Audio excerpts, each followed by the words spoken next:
What's up, everybody? Welcome to BioS3 Raw TV. Tonight we have a email from, we're going to say his name because it's not, hopefully he doesn't mind. Josh. We're going to leave his last name out just in case, right? Josh wants to know, he says, I wonder if you could explain the video importance, in a video, the importance, he wants in a video. Okay, Josh Powers, then he wants it in a video. The importance of the CNS and how to listen to your body is crucial. Recently I switched to a lighter weight and did not change any of the intensity. Not only am I getting bigger using the lighter weight, but my body is taking a beating. Interesting, your body's taking a beating with the lighter weight. Interesting. Is it more important to take time off completely? Well, you know what, let's break it down one question at a time. So explain the importance of the central nervous system. So the central nervous system is what most people would consider, or they would call, chronic overtraining. So that's what overtraining your central nervous system is what leads to chronic overtraining. Most people think of overtraining as just a muscular thing, and that would be acute overtraining, which is muscular, which heals itself very quickly compared to the central nervous system. But the central nervous system, if it gets taxed to the point where it can't recover properly, it immediately starts to give you side effects, okay, or effects that you're going to feel. Lethargy, strength starts to decrease, trouble sleeping, etc. Then your immune system starts to take a hit if you keep pushing it. When the immune system takes a hit, obviously bad things happen, right? You get sick, it could even get to the point where you get like a bad flu or something that you normally, would be able to fight off. It's going to kick you in the ass pretty hard. Now, listening to your body. Here's the problem is, how do you really know what's going on? You know what I mean? So some people go in there and they like, oh, my central nervous system must be fried. On Monday, they're thinking this because their strength is going down. They don't feel good. On Tuesday, they come and have a great workout.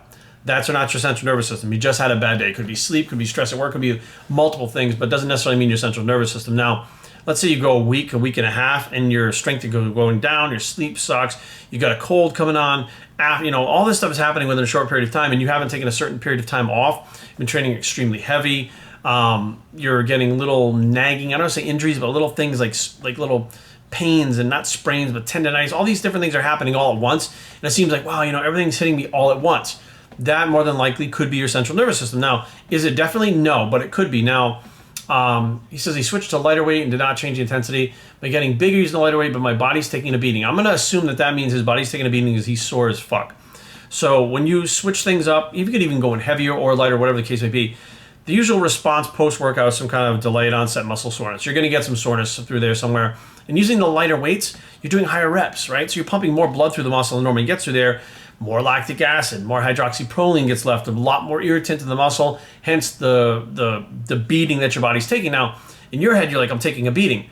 Really, your body's healing. What you're feeling is not a beating. What you're feeling is the adaptation to your body trying to produce energy, and that's what it's, making the lactic acid, leaving the hydroxyproline, making the muscle sore, which wasn't happening before because you weren't producing that much energy. So it's not taking a beating. Like, to be honest with you, if you're training heavier and your central nervous system was fucked up, that's taking a beating, okay? Is it important to take time off completely away from training? If you're overtrained enough, yes, absolutely. You have to take time off. You're not going to heal. Even with active recovery training, you're probably going to take fucking months to recover. Whereas if you took a week off, you might actually be recovered in a week. If you took 2 weeks off, it could take 2 weeks, but it could take months, 6 months, 8 months, whatever. If you keep pushing, you don't take that time off, and you technically are fucking with your central nervous system, which is why powerlifters a lot of times have a deload week where they either completely take time off, or they drastically cut back the volume of their training, or some of them just do cardio. Like, they actually just do some cardio during that deload week because their central nervous system is much more the main thing that moves the weights in powerlifting. Yes, it's tendon strength. Yes, it's muscular strength, but the central nervous system is fired such a different way when you're powerlifting than as a bodybuilder that it winds up getting the shit beat out of it a lot faster. Do I understand it fully in powerlifting? No. Have I seen it happen? Yes. But do I think that the average bodybuilder is going to have a problem with their central nervous system? If you're training 7 days a week, 6 days a week, you're not taking any time off, you're doing high volume training, absolutely could happen. You have to recover from your training. If you're not recovering, then your muscular system is going to take a beating. If you're not recovering, then your central nervous system is going to take a beating. Then you have problems. So it could or could not, there's a whole bunch of variables that I have to sit down and actually go through with you to understand what the fuck is going on. He says, I only train and love using techniques that I've learned in my videos. I appreciate that, man. Thank you so much.